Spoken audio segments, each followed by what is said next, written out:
Père Serge, c'est un homme qui ne ressemblait à personne, ni sur le plan spirituel et monastique, ni sur le plan humain.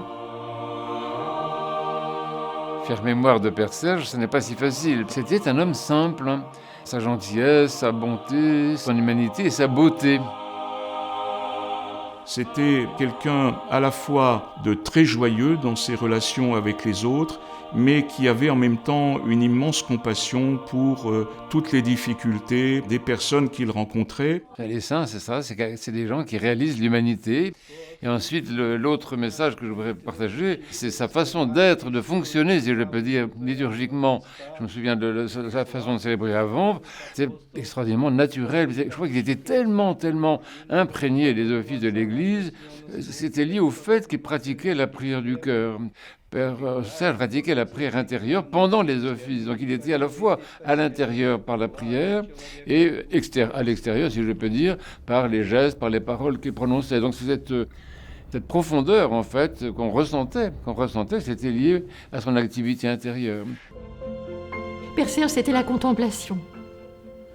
C'est-à-dire que c'est un souvenir aussi absolument inoubliable, c'est la lecture du grand canon de Saint-André de Crète.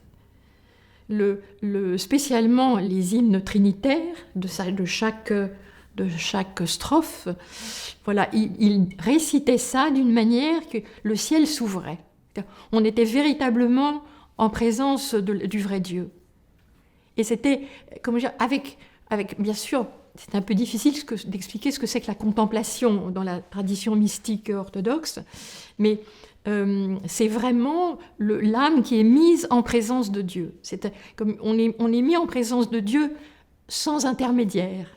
Pour donner le dernier mot sur cette description du Père Serge, c'était véritablement une icône vivante. Je dirais tout simplement, c'est un saint de notre temps.